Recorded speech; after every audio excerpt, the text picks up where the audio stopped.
ಮೌನದ ಸಾಕ್ಷಿಗೆ 2023 ಶಿವಮೊಗ್ಗ ಎಂಬ ಊರಿನಲ್ಲಿ ಒಂದು ನಿಶ್ಶಬ್ದದ ಹತ್ಯೆ ನಡೆದಿತು.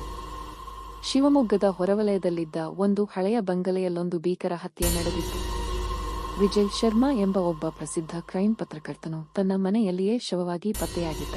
ಬಾಗಿಲು ಅಳಿಸಿದ್ದಿಲ್ಲ, ಯಾವುದೇ ಕಳ್ಳತನವೂ ಆಗಿಲ್ಲ. ಆದರೆ ಅವನ ಶವವು ತುಂಬಾ ಕ್ರೂರವಾಗಿ ಕೊಲ್ಲಲ್ಪಟ್ಟಿತ್ತು.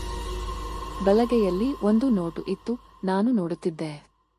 ಪೊಲೀಸರು ಪ್ರಕರಣವನ್ನು ತನಿಖೆಗೆ ತೆಗೆದುಕೊಂಡರು. ತನಿಖೆಯ ಹೊಣೆಗಾರರಾದವರು ಇನ್ಸ್ಪೆಕ್ಟರ್ ಆಕಾಶ್ ಗೌಡ. ತೀವ್ರ ಬುದ್ಧಿವಂತಿಕೆ, ಉಗ್ರತೆ ಮತ್ತು ಅಸಹನೆಯ ಧೋರಣೆ ಅವರ ತ್ರಿಸೂತ್ರಗಳು. ಅಧ್ಯಾಯ 2 ಆರೋಪಿ ಇಲ್ಲದ ಅಪರಾಧ.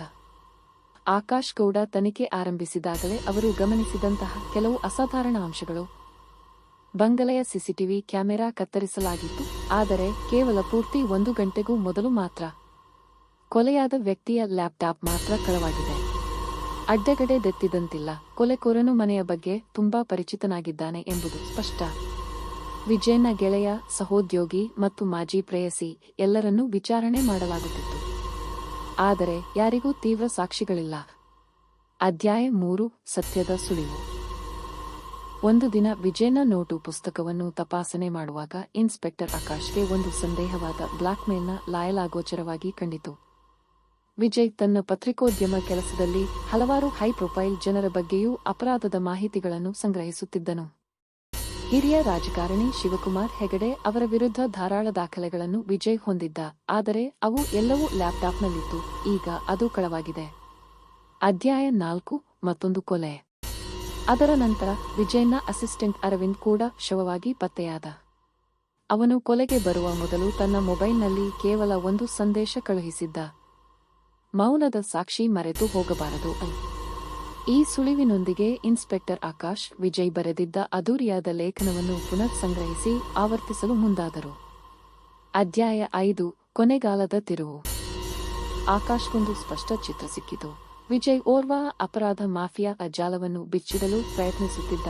ಆದರೆ ಈ ಜಾಲವು ಇತರ ಕಾನೂನು ಇತರ ಅಧಿಕಾರಿಗಳು ಸೇರಿರುವಂತಹ ಒಂದು ಬೃಹತ್ ವ್ಯವಸ್ಥೆ. ಈ ವ್ಯವಸ್ಥೆಯೇ ಅವನನ್ನು ಕೊಂದಿದೆ. ಆಕಾಶ್ ತನಿಖೆ ಮುಂದುವರಿಸುತ್ತಿದ್ದಂತೆ ಅವನು ಎದುರಿಸಿದ ಶಾಕ್.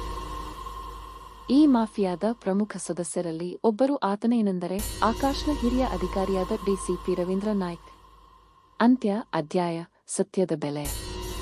ಆಕಾಶ್ ಎಲ್ಲ ಸಾಕ್ಷಿಗಳನ್ನು ಸಂಗ್ರಹಿಸಿ ತನ್ನ ಜೀವದ ಹಂಗು ಬಿಡಿಸಿ ಮಾಧ್ಯಮದವರೆಗೆ ತಲುಪಿಸಿದ.